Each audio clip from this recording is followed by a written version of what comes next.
definir que la aterosclerosis es una enfermedad vascular. Esta no va a ser una enfermedad sistémica, ya veremos más adelante por qué. Y esta se dice que es de evolución crónica, es dinámica debido a que el paciente puede modificar ciertos hábitos o ciertos factores de riesgo para poder impedir la evolución de esta enfermedad y pues por lo tanto es también de carácter evolutivo. Aquí se mencionan tres principales mecanismos por el que se va a producir el proceso de aterogénesis. El principal y el que más adelante estaremos viendo es disfunción endotelial.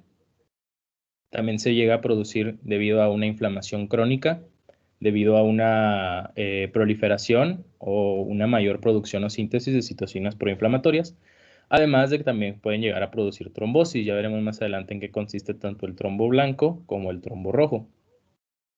Y pues como tal, la aterosclerosis es la oclusión progresiva de las arterias por placas de ateroma. Entonces es tal cual. Y nada más se menciona que pues, la aterosclerosis puede llegar a producir insuficiencia arterial crónica y se puede manifestar como angina de pecho, isquemia cerebral transitoria o angina mesentérica. Y también pueden llegar a presentar déficits agudos de circulación debido a que ya hay como tal una trombosis oclusiva y ya puede generar en pacientes ya procesos de isquemia mucho más severos, culminando en un infarto agudo al miocardio, un infarto cerebral o un infarto mesentérico. Entonces, pues como mencioné, uno de los principales factores por los que se va a producir la aterogénesis es una disfunción endotelial y para eso tenemos que explicar primero qué es el endotelio. El endotelio, pues como tal, es una capa única de células que sirven como revestimiento interno de la capa íntima de la arteria. Esta era la definición que se tenía antes. Sin embargo, también hoy en día se le conocen muchísimas otras funciones al endotelio, por lo tanto es un órgano multifuncional. Ya veremos más adelante cuáles son sus funciones. Y una de las principales funciones del endotelio es la producción de células o neurotransmisores que van a ser metabólicamente activas. Estas pues son bastante importantes ya que tanto tienen potencial vasodilatador como vasoconstrictor. Dentro de las sustancias vasodilatadoras pues tenemos el óxido nítrico, las prostaglandinas y el factor hiperpolarizante del endotelio. Y dentro de las sustancias vasoconstrictoras tenemos tanto la endotelina y el factor constrictor derivado del endotelio. Y pues prácticamente para poder decir si es que ya hay una disfunción endotelial, es cuando ya la producción de estas células ya se ve alterada por diversos mecanismos. Entonces, también mencionar que pues estas sustancias se van a encargar del tono vascular del endotelio y pues es lo que va a causar ese equilibrio, previniendo que el músculo liso no vaya a proliferar y vaya a hipertrofiarse. Entonces, pues esa es la utilidad de este tipo de sustancias del endotelio. Entonces, ya hablando como tal de funciones del endotelio, tenemos pues todas estas. La principal y pues la más básica es contener la sangre. La segunda es que también sirve como una barrera con permeabilidad selectiva. De hecho, vamos a ver que este mecanismo es uno de los principales para la formación de placas de ateroma, debido a que va a haber una proliferación de colesterol hacia el espacio subendotelial. También va a sintetizar y secretar neurotransmisores, como los que ya vimos atrás. Va a regular el tono y el crecimiento vascular. También controla la respuesta inflamatoria y la respuesta inmune. Hay un regulador de la actividad homeostática y trombótica, entonces pues tiene muchísimo también peso este mecanismo, debido a que pues ayuda muchísimo al reclutamiento de monocitos y esto también va a facilitar que en interacción con el colesterol forme placas de ateroma y eventualmente pueda llegar a formar trombos. Y también pues sirve como una superficie diana para acción hormonal. Entonces, también una de las principales o piedras angulares de lo que puede llegar a desencadenar la disfunción endotelial es que hay un déficit o no haya producción de óxido nítrico, ya que esta es una de las sustancias prácticamente más importantes debido a que regula muchísimas, o si no es que casi todas las anteriores funciones que ya les mencioné, o tiene una participación indirecta en esas funciones también. El papel del óxido nítrico pues es que siempre debe estar en continua secreción para mantener un correcto tono vasomotor. Y pues este va a prevenir tanto la agregación plaquetaria y la adhesión de leucocitos, que es prácticamente parte de la fisiopatología de las placas de ateroma. Entonces, pues es la principal papel del óxido nítrico. Entonces, ya hablando como tal de la disfunción endotelial, tenemos que la disfunción endotelial va a ser cualquier proceso que dañe la estructura del endotelio, obviamente, y que por lo tanto esto puede llegar a causar disfunción endotelial. Entonces, tenemos muchísimos factores que pueden llegar a afectar el endotelio. El principal que tenemos, pues, es una, una disculpa, es el colesterol. Si los pacientes consumen muchísimo colesterol en la dieta, pues es prácticamente el principal factor que puede llegar a causar una formación de placas de ateroma, es la principal.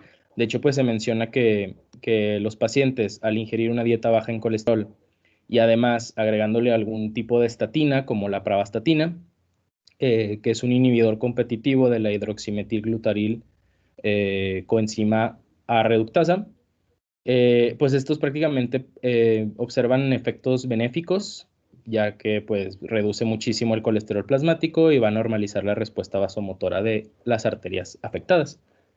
También otros de los factores, pues es la resistencia a la insulina, presente en la diabetes mellitus también, la hipertensión arterial, que pues también la hipertensión arterial pues favorece muchísimo la producción de angiotensina 2.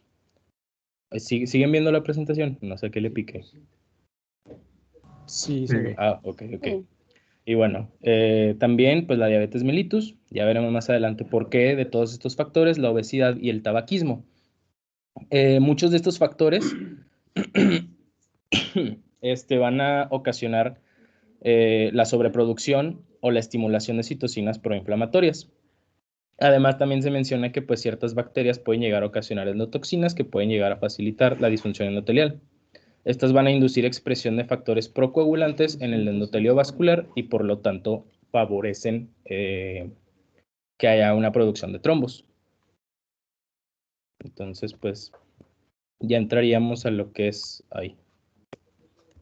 Sí, ya. A la fisiopatología de la disfunción endotelial. Entonces, pues como ya observamos, el principal factor para que se presente la disfunción endotelial es que se presenten todos los anteriores factores que ya les mencioné: hipercolesterolemia, tabaquismo, obesidad, etc. Todos estos tipos de factores van a ocasionar la activación de la oxidasa de la NADPH. La NADPH es la coenzima oxidorreductora nicotinamida adenina dinucleótido fosfato. Esta oxidasa pues, va a favorecer la producción de radicales superóxido, los cuales van a tener un efecto de estrés oxidativo sobre el endotelio. Por lo tanto, va a haber un bloqueo de la sintetasa del óxido nítrico endotelial, va a haber una, por lo tanto, reducción de producción de óxido nítrico, y esto puede llegar a ocasionar, pues al ser un elemento vasodilatador, pues que hay una vasoconstricción coronaria crónica o continua, y que también favorezca la adhesión de macrófagos. Ya veremos más adelante por qué. Y todo esto va a favorecer que haya una trombosis intraarterial debido a la formación de una placa de ateroma muchísimo mayor, más grande, y sobreproducción de citocinas proinflamatorias, que de hecho esos dos puntos, tanto la trombosis intraarterial y las citocinas proinflamatorias, vienen explicadas aquí, que bueno, en cuanto a la vasoconstricción, pues hay una disminución del óxido nítrico endotelial. Entonces, pues eso va a favorecer que haya una vasoconstricción continua, pronunciada, y se expresen protoncogenes, que son el CFOS y el C-Jung, que pues estos van a favorecer que el endotelio o la arteriola o arteria que esté afectada sufra hipertrofia y por lo tanto haya un aumento en la resistencia vascular. Y en cuanto a la expresión de citocinas, de igual manera, al haber una disminución de óxido nítrico endotelial, va a haber una producción de factor nuclear kappa beta, que pues es a su vez también un factor quimiotáctico para muchísimas de citocinas proinflamatorias, o va a estimular incluso su síntesis. Tal es la interleucina 1, interleucina 6, factor de necrosis tumoral alfa, la S-lectina, algunas moléculas de adhesión y factor quimiotáctico de monocitos, que le he dicho los monocitos pues son los principales elementos que van a formar la placa ateromatosa. Entonces, al haber colesterol subendotelial, debido a un exceso del colesterol en la dieta o un exceso en la captación del colesterol, va a haber una inflamación tisular debido a que se van a oxidar los LDL. Y por lo tanto eso va a ocasionar lisis y degradación de colágeno y elastina debido a amenazas que van a estar producidas por células espumosas, que pues las células espumosas, ya lo veremos más adelante, pero no son más que monocitos que están esterificando colesterol. Entonces, pues, ese es prácticamente cómo es que funciona la expresión de citocinas. Y pues ya volviendo a todo esto, pues tanto la trombosis intraarterial como la señalización o la síntesis de mayor número de citocinas proinflamatorias puede llegar a ocasionar la ruptura de una placa aterosclerosa y por lo tanto desencadenar un síndrome coronario agudo. Entonces, pues bueno. Si no hay alguna duda de la fisiopatología, pues ya pasaríamos como tal a los sitios de predisposición para ateromas.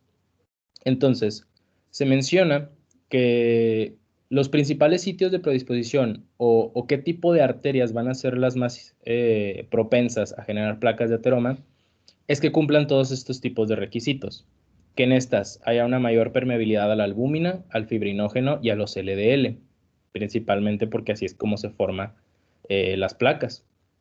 También que sean sitios donde se acumule fácilmente el colesterol en casos de hipercolesterolemia, menor grosor del glicocáliz, sitios donde se acumulen más monocitos y también arterias donde haya mayor recambio celular. Entonces, pues la mayoría de estas van a localizarse tanto en aorta, en coronarias, que es prácticamente el sitio donde más se van a producir placas ateromatosas, carótidas y arterias renales. Y bueno, ya hablando como tal del inicio de la aterosclerosis, pues va a haber un aumento en el colesterol plasmático. El colesterol plasmático, pues como sabemos, se va a aumentar debido a que el paciente va a estar ingiriendo mucho colesterol la dieta, en su dieta diaria, y por lo tanto el colesterol va a penetrar tanto el endotelio hacia el subendotelio. Entonces, ya estando ahí el colesterol o las moléculas de colesterol, estas van a ser reconocidas como un cuerpo extraño. Por lo tanto, va a haber un reclutamiento y adhesión de monocitos, que son los ELAMs, que son las moléculas de adhesión leucocitaria al endotelio, la interleucina 1b y el factor estimulante de colonias de monocitos. Al llegar los monocitos, pues estos van a migrar al subendotelio por medio de la proteína 1 quimiotáctica de monocitos. Entonces es así como se penetra el colesterol y los monocitos hacia el espacio subendotelial, como se puede observar aquí. Entonces hay acumulación de LDL, debido a que las LDL son los que transportan como tal el colesterol, y de macrófagos. Entonces vamos hasta este punto. Después viene la formación de células espumosas, que pues como mencioné, estas pues son monocitos que se llegan a transformar en macrófagos ya en el espacio subendotelial. Y por lo tanto estos macrófagos se van a encargar de hacer fagocitosis de los ésteres de colesterol. Por lo tanto, estas van a formar las células espumosas, que pues no son más que macrófagos cargados de colesterol. Entonces es como empieza a crecer esas células espumosas en el espacio subendotelial hasta ocasionar pues este tipo de elevación del endotelio. Se forman ya las placas de ateroma debido a que las células espumosas van a formar el núcleo de la placa. Los radicales superóxido, que ya les mencioné que se producen debido a todos esos factores que favorecen la disfunción endotelial, van a oxidar los LDL de los núcleos y por lo tanto van a desencadenar un proceso inflamatorio intenso, que haya una mayor síntesis de colágeno y atracción de linfocitos T, que los linfocitos T y la síntesis de colágeno son las principales causas de cómo se forma esa capa fibrosa que va a aislar tanto la placa ateromatosa como al proceso inflamatorio. Entonces, por lo pronto vamos aquí en la progresión. Entonces, pues es aquí como se puede observar cómo proliferan más las células espumosas y cómo se empieza a elevar y a formar esta placa fibrosa. Y bueno, hablando como tal de la progresión de la placa aterosclerosa, tenemos que los monocitos y el colesterol van a seguir penetrando. Entonces eso va a hacer que la placa continúe creciendo y creciendo y además, pues que el proceso inflamatorio continúe. Esto va a producir denudación endotelial, que la denudación es un proceso que ocurre también en las piedras, que es un proceso como de erosión. Entonces el endotelio se va a estar erosionando, lo cual va a ocasionar que haya una mayor agregación plaquetaria por medio de activación de estos receptores, lo que son el receptor plaquetario 2B y el receptor plaquetario 3A. Entonces, pues este tipo de factores también es lo que van a propiciar o van a hacer que haya una mayor agregación plaquetaria, debido a que van a estimular estos receptores. Tenemos la trombina, el tromboxano A2, que recordemos que es derivado de la vía de la ciclooxigenasa, y este es un factor que se puede bloquear fácilmente con aspirina. Y el ADP, que pues el ADP también es bloqueado con clopidogrel.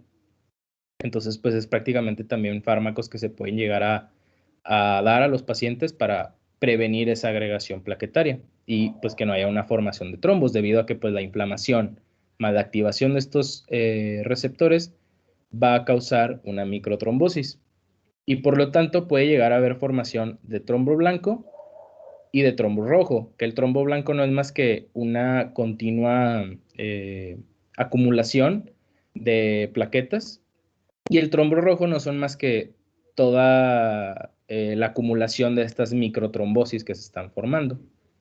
Y pues estos trombos son los que están obstruyendo como tal la luz arterial y la obstrucción pues va a ser de manera progresiva conforme el paciente no modifique esos factores de riesgo y continúe con niveles altos de colesterol en sangre. Y bueno, aquí tenemos también los tipos de placas ateromatosas, debido a que pues así es como se llegan a clasificar también este tipo de lesiones. Se clasifican las placas tanto en vulnerables o inestables como en placas estables. Las vulnerables se van a ver caracterizadas como un gran núcleo lipídico, tienen una membrana fibrosa muy delgada, como se puede observar aquí. Células inflamatorias suelen estar muy proliferantes, entonces tienen un proceso inflamatorio bastante intenso, lo cual también hace que pues, sean muchísimo más propensas a romperse. Y estas placas, al romperse, pueden llegar a ocasionar fenómenos de trombosis arterial aguda o suboclusiva y desencadenar síndromes coronarios agudos. Y en una placa estable, pues tenemos un núcleo lipídico más pequeño, una capa fibrosa muchísimo más grande y muchísimo más gruesa.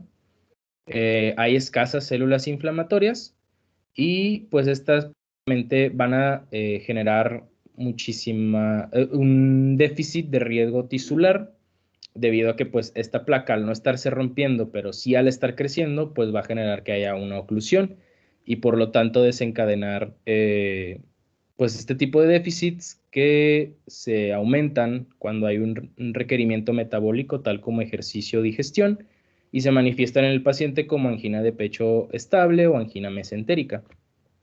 Entonces, pues ya nada más recordando que las placas estables suelen ocasionar más que nada fenómenos que alteren el riego total, por lo tanto nada más se van a manifestar como angina de pecho o angina mesentérica, y que las placas que sí se rompen pueden llegar a ocasionar, debido a una trombosis arterial, fenómenos tales como angina inestable o infarto al miocardio. Entonces, esa es la importancia de clasificar el tipo de placas. Entonces, ya vamos a hablar ahora de los factores de riesgo. Primero vamos a hablar de los factores de riesgo mayores o de los que son más importantes para el proceso de aterogénesis. El primero, pues como ya lo mencioné, es la hipercolesterolemia. Esta, pues es una elevación también directa de las LDL, debido a que, como ya mencioné, al haber mayor colesterol, tiene que haber muchísimas más lipoproteínas que las transporten a los tejidos. Entonces, hay una mayor proporción de colesterol y por lo tanto una mayor proporción de LDL. Se menciona que la concentración plasmática de colesterol, si se mantiene por arriba, o bueno, esto es algo que mencionaba la bibliografía, se mencionaba que si, por ejemplo, un paciente siempre tiene niveles mayores de 200, pero no mayores a 250, se menciona que puede llegar a tener una obstrucción del 60% de la luz de esa arteria a los 70 años. Y pues nada más mencionar que pues el aumento de la concentración plasmática y la edad de presentación de la enfermedad son inversamente proporcionales. Entonces, como observan aquí, entre mayor sea el volumen de colesterol plasmático, menor es la edad de presentación de este tipo de padecimientos. Se menciona que si el paciente llega a tener niveles de 250 a 300 miligramos sobre decilitro, puede llegar a desarrollar una obstrucción igual del 60%, pero a los 50 a 60 años.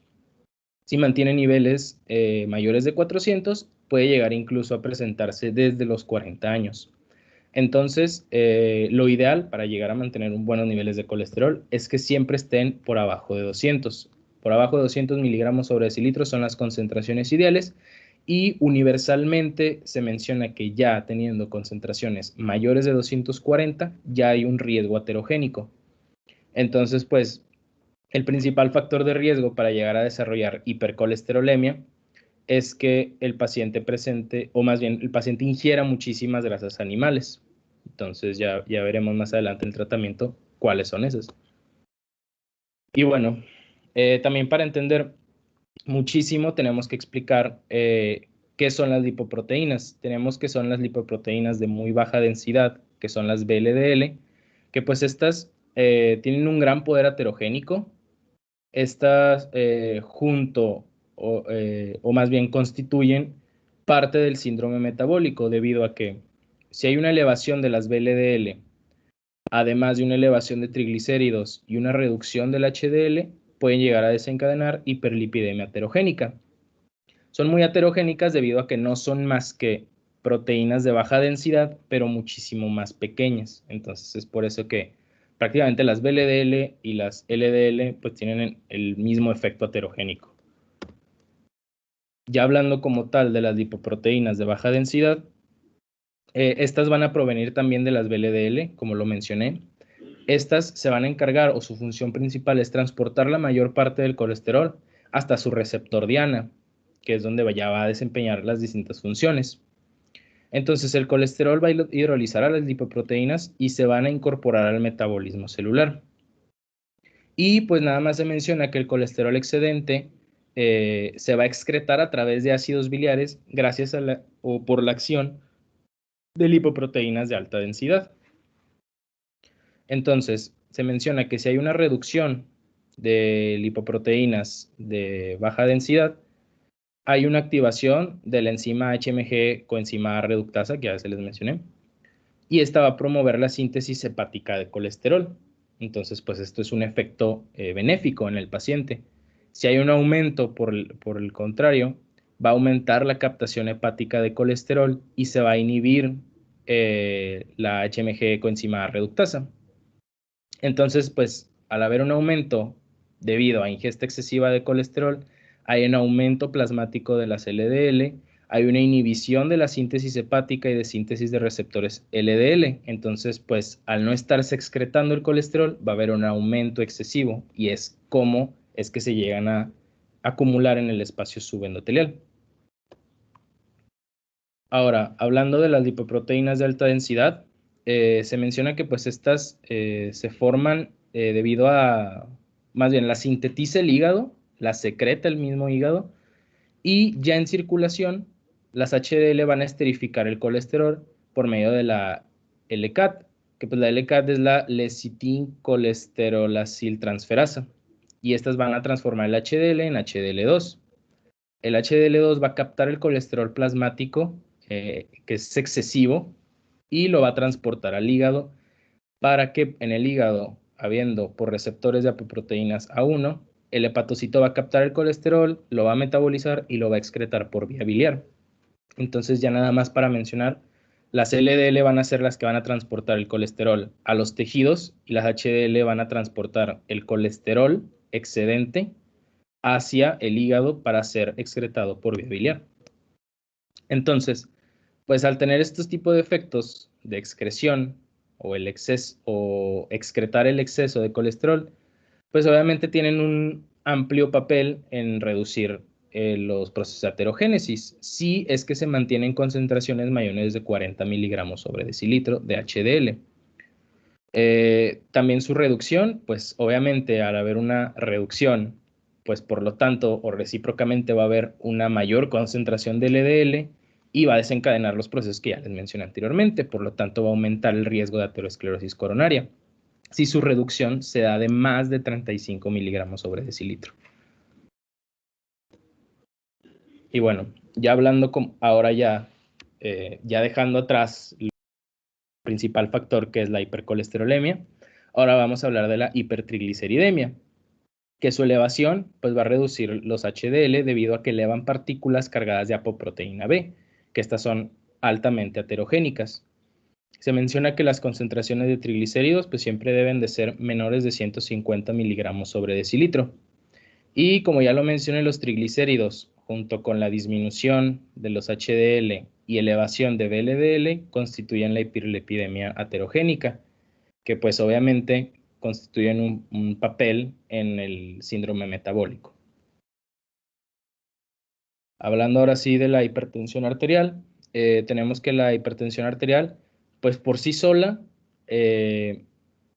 van a ocasionar una hiperplasia y una hipertrofia de la capa media vascular, debido a que hay una proliferación de células del músculo liso por una vasoconstricción excesiva.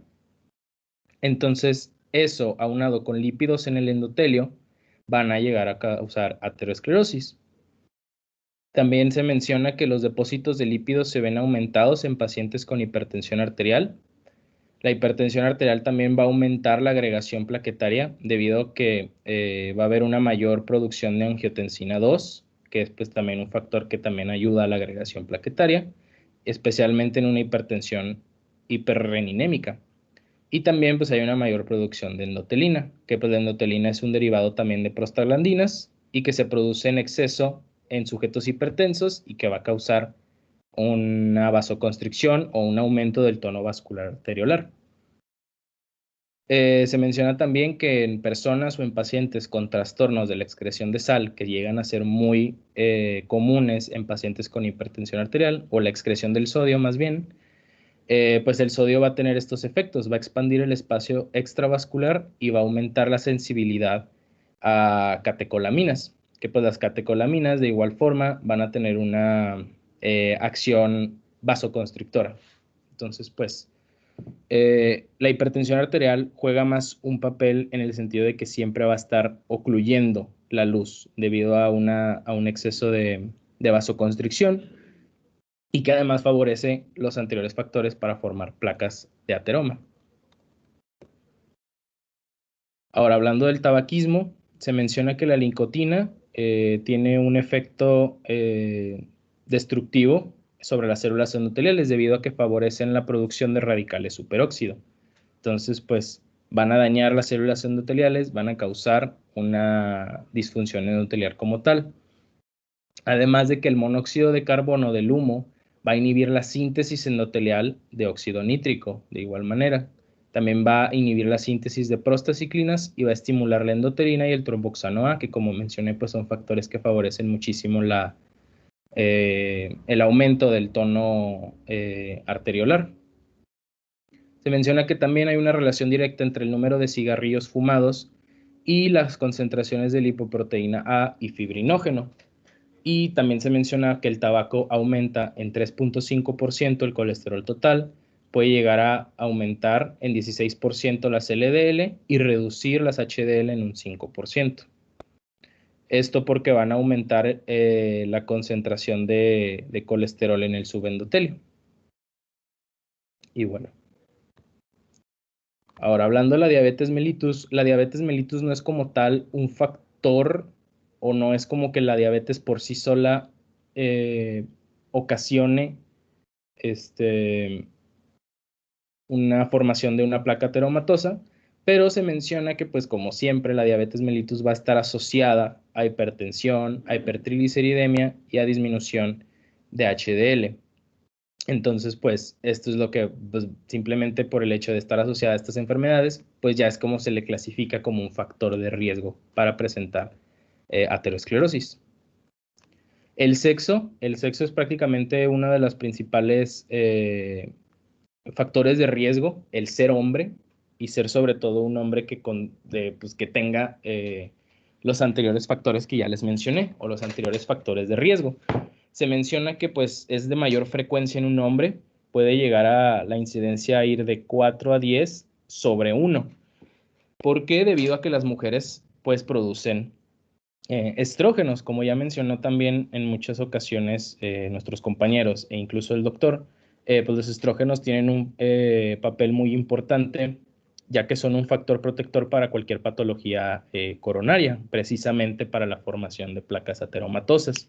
Entonces los hombres, al no tener, o más bien las mujeres, al tener sí, o al producir estrógenos, pues tienen menores cifras de colesterol plasmático, van a tener menos LDL y más HDL.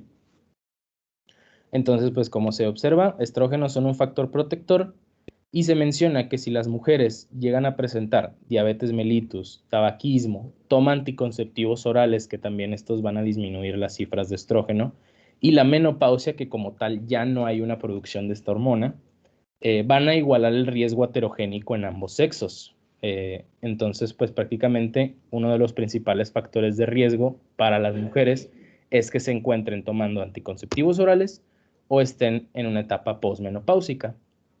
Por lo que también se ha observado que pues las mujeres posmenopáusicas, al darles tratamiento hormonal con estrógenos, pues también disminuyen su riesgo a este tipo de eventos. Entonces, pues es como se comprobó que los estrógenos tienen efectos sobre las placas de ateroma. Otros factores muchísimo más pequeños, de los que no se conoce como tal la causa de por qué llevan a aterosclerosis. La primera es la herencia. No se conoce cuál es el mecanismo por lo cual o cuáles son los factores genéticos que desencadenen que un paciente con historia familiar de aterosclerosis tenga mayor prevalencia o tenga mayor susceptibilidad a desarrollarla. Pero pues se sabe de antemano que si es así, el paciente va a estar en alto riesgo de tener esta enfermedad. Estrés, debido a que se va a estimular el sistema adrenérgico, va a haber un aumento de ácidos grasos libres y por lo tanto este estímulo consecutivo puede llegar a desencadenar aterosclerosis, como se puede observar. Entonces, pues, además el estrés puede llegar a estar aunado a otros factores de riesgo debido pues al propio estrés, tales como el sedentarismo, que el paciente esté comiendo constantemente muchas cosas, lo cual va a elevar cifras de colesterol, que fume o que llegue a padecer de obesidad. Entonces, pues el estrés predispone todavía más a tener otros factores de riesgo mayores. En otros factores de riesgo está la personalidad. Aquí se menciona que la personalidad más susceptible a llegar a desarrollar aterosclerosis es la personalidad tipo A, debido a que pues estas personas, al ser muchísimo más agresivas, más competitivas, más ambiciosas o perfeccionistas, se menciona que pues estas pueden llegar a obtener en situaciones de estrés o en donde estén en constante ¿cómo decirlo?, a estímulos, o más bien a cosas que lo predispongan a estar estresado, hay una mayor secreción de catecolaminas. Entonces, pues esto también favorece a que haya procesos tales como angina de pecho, infarto al miocardio o muerte súbita. Se menciona que también la vida sedentaria tiene un factor clave debido a que pues obviamente al estar siempre sentados puede llegar a predisponer hipertrigliceridemia y obesidad, por lo que se recomienda que los pacientes hagan ejercicios de tipo más dinámico, ya que pues el ejercicio tiene el efecto de mantener el peso normal, disminuir la frecuencia cardíaca y la presión arterial, además de que también eleva las concentraciones de HDL y aumenta el tamaño de las LDL. También se mencionan los anticonceptivos orales, por lo que ya les mencioné anteriormente. Los anticonceptivos orales disminuyen las concentraciones de estrógenos, van a elevar también o tienen efectos sobre la presión arterial, van a aumentar la predisposición, por lo tanto, a trombosis, debido a que la presión arterial predispone a trombosis, y va a reducir la concentración plasmática de HDL. Entonces también, pues a pesar de quitar estrógenos en mujeres, pues también tienen estos efectos por sí solos los anticonceptivos. Y también otro es la proteína C reactiva de alta sensibilidad, debido a que en un proceso aterogénico, pues como ya mencioné, va a haber siempre inflamación o estados de inflamación. Entonces, esto va a favorecer que la inflamación esté presente en todas las fases de la aterogénesis. Siempre va a haber citocinas proinflamatorias en todas las fases de la aterogénesis. Entonces se menciona que esto va a favorecer la expresión de moléculas de adhesión, van a inhibir el óxido nítrico y van a aumentar la trombosis intravascular, por lo que se va a estar produciendo constantemente proteína C reactiva, lo cual nos ayuda muchísimo debido a que si se mide es bastante específica para detectar este tipo de problemas aterogénicos. Entonces se menciona que la proteína C reactiva de alta sensibilidad siempre debe estar menor a 1 miligramo sobre decilitro para que esté en rangos normales. El riesgo moderado se presenta de 1 a 3 miligramos sobre decilitro y ya arriba de 3 miligramos sobre decilitro ya hay un alto riesgo cardiovascular. Y bueno, si no hay alguna duda hasta aquí, ya voy a pasar a diagnóstico.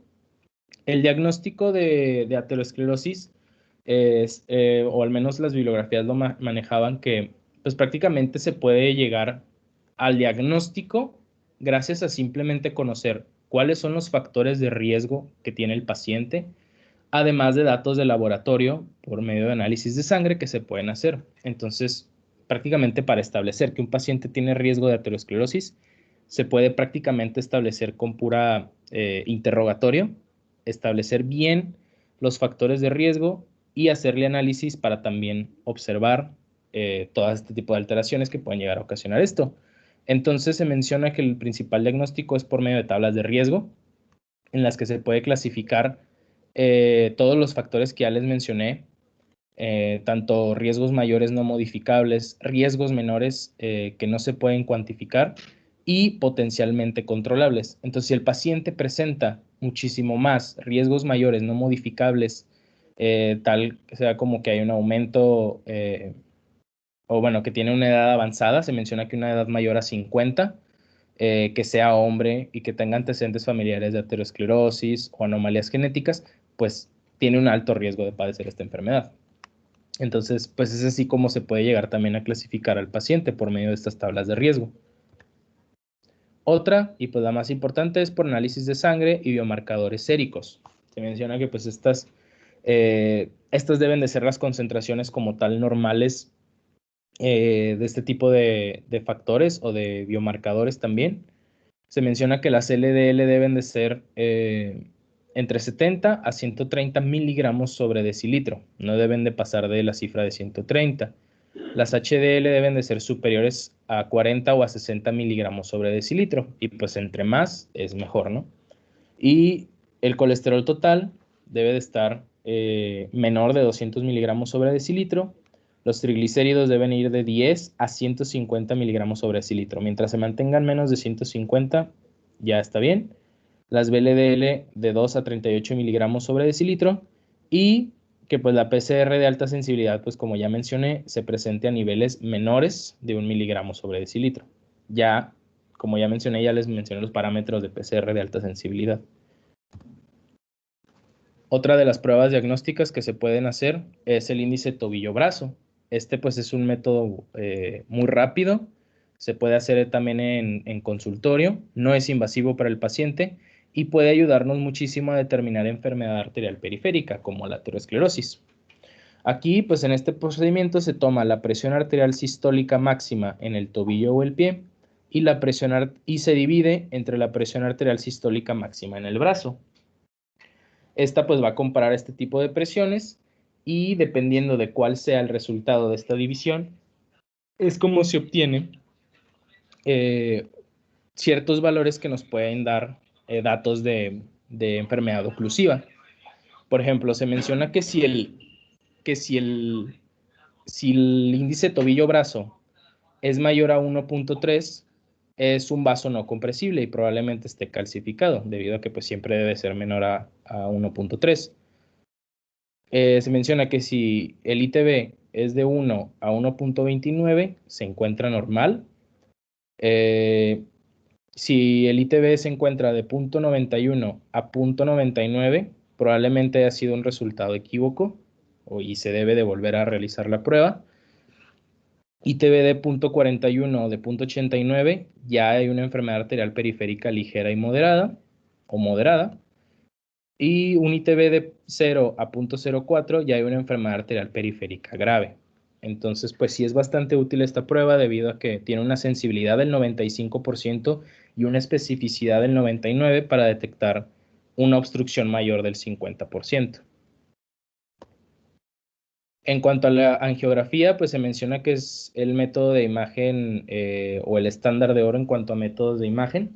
Esta pues nos permite definir con detalle toda la anatomía vascular coronaria endoluminal, que pues las coronarias, como ya sabemos, es principalmente donde se presentan las placas ateromatosas. Y pues es el único método o el único procedimiento disponible al día de hoy pues para definir bien esta anatomía. Y pues además de que se utiliza como método de referencia contra otras pruebas en las que se deben de comparar. Entonces, pues aquí es como se puede observar en una angiografía por medio de por un medio de contraste, cómo se puede llegar a observar trastornos en la circulación de la misma. Aquí, por ejemplo, está señalando donde hay placas ateroscleróticas, y aquí pues también se menciona muchísimo más franca donde hay una placa ateromatosa. Se puede también emplear el ultrasonido intravascular, que pues sigue el mismo principio que la angiografía coronaria. Esta pues se va a introducir un catéter con el propio, el sonógrafo en la punta. Se va a incidir principalmente sobre la ingle para para desplazarse por la aorta y llegar a las coronarias. Y pues va a emplear ondas sonoras para producir una imagen de las arterias coronarias y ver en qué estado se encuentran. Aquí, por ejemplo, podemos observar en esta imagen, este es el aparato, pues, este es el ultrasonido. Esta es la luz del vaso, como se puede observar todo esto, y esta ya es la placa aterosclerótica, como se puede observar aquí en la imagen. Y bueno, otros métodos diagnósticos, se menciona que se puede utilizar la ultrasonografía Doppler. Esta va a estudiar pues el flujo sanguíneo mediante el eco de ondas de ultrasonido. Así es como se pueden observar también placas ateroscleróticas. Si se fijan, pues va a interrumpir este tipo de placas el flujo de la sangre. Se menciona que el electrocardiograma como tal no es un procedimiento que dé diagnóstico de una aterosclerosis, pero sí ayuda muchísimo para observar si esos procesos de ateroma ya llegaron a causar algún tipo de lesión isquémica, que pues ya se verá en las clases más adelante. Pero pues el electrocardiograma es nada más para observar lesiones ya isquémicas debido a estas placas. Y finalmente el ecocardiograma, en donde pues también puede ser útil muchísimo para observar calcificaciones de las válvulas, tanto aórtica y mitral, como el anillo valvular. Y bueno, ya vamos a pasar a tratamiento. En cuanto a tratamiento, pues el primero o la primera línea de tratamiento es que si el paciente tiene obesidad, tiene una dieta muy abundante en cuanto a colesterol, pues este debe de tener ciertas medidas dietéticas. Se deben de limitar alimentos con altas cantidades de grasas saturadas y colesterol. Por ejemplo, se menciona que pues altas cantidades de colesterol pueden llegar a estar encontradas en leche entera y sus derivados, tales como el queso, las cremas o la mantequilla. Se menciona que también los mariscos tienen altas concentraciones de colesterol, el huevo, principalmente la yema, y los aceites. Y se menciona que pues se debe de promover el consumo de la carne de res muchísimo más magra, que tenga muchísimo menos grasa, margarina, carne blanca, leche descremada, claras de huevo o aceite de pescado. Y pues también acompañar obviamente pues con frutas, verduras y carbohidratos pues para complementar aún más la dieta. Y se menciona que la ingesta de colesterol siempre debe de ser menor de 300 miligramos al día. Ahora, ya hablando del tratamiento farmacológico, este siempre debe de ir a la par con una modificación en la dieta al paciente. Estos no pueden darse así por sí solos. Entonces se menciona que las indicaciones principales para empezar un tratamiento farmacológico es que el colesterol plasmático del paciente, a pesar de las medidas dietéticas, siempre se esté manteniendo por arriba de 300 miligramos sobre decilitro. que hay una concentración plasmática de LDL mayor de 160 miligramos sobre decilitro y que el paciente, aún con dieta de baja en colesterol, ay, sí, aquí se me pasó más bien. Este es el colesterol plasmático y la concentración de LDL que debe tener un paciente que no tenga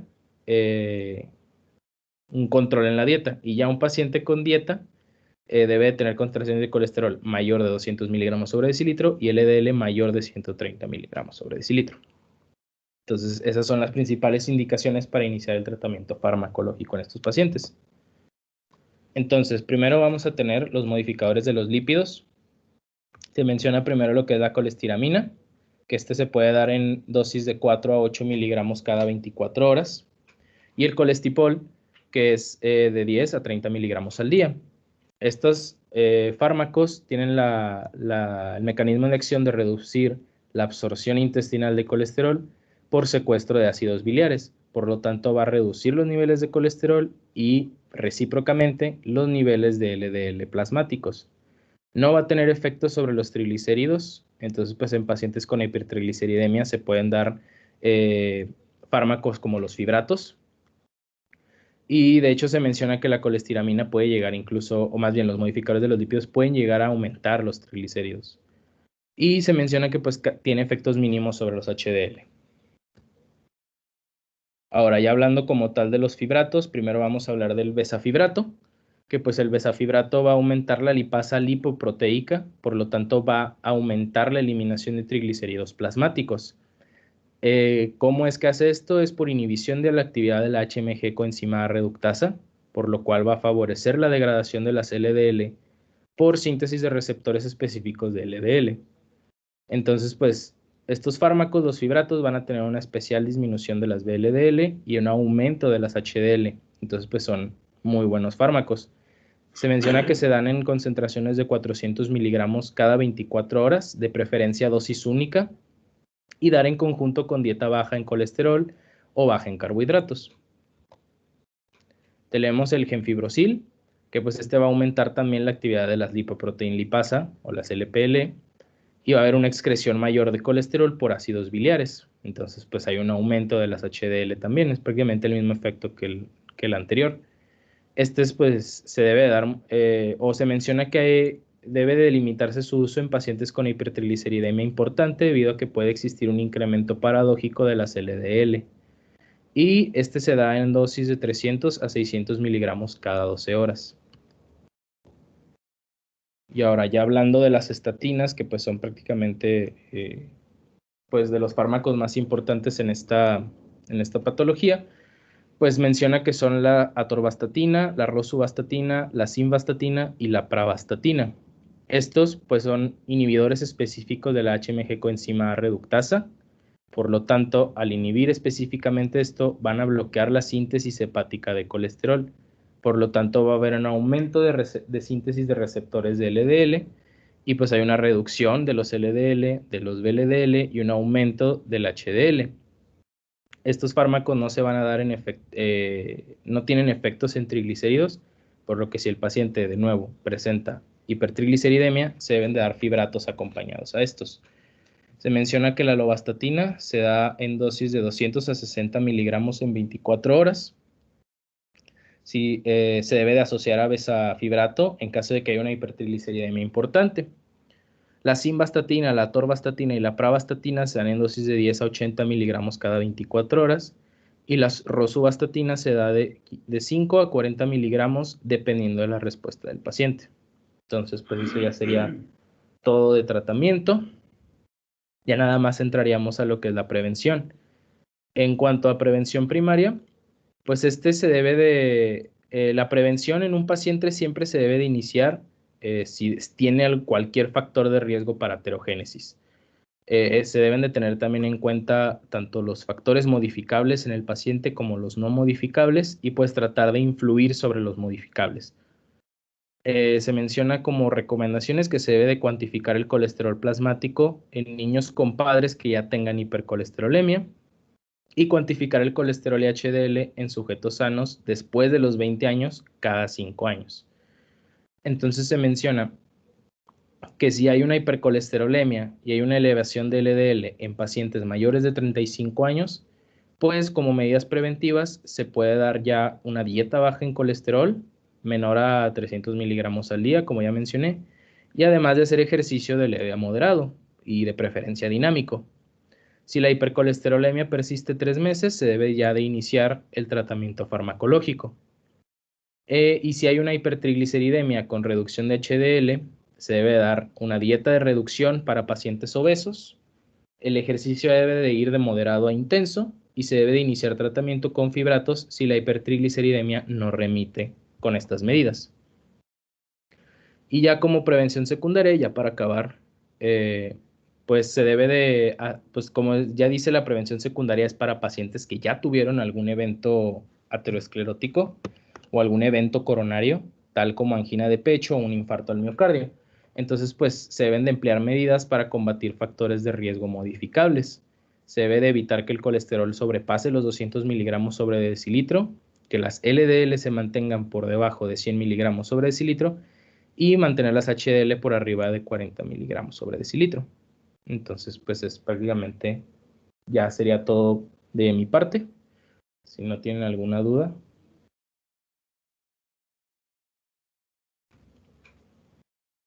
Bueno, nada más como comentario, aparte de los métodos de estudio que dijiste que había para la valoración de estos pacientes, bueno, estos son los que habitualmente tenemos o contamos aquí, pero existen otros un poquito más sofisticados como la histología virtual, la resonancia magnética intravascular, la palpografía, la tomografía de coherencia óptica e inclusive un método que se llama termografía.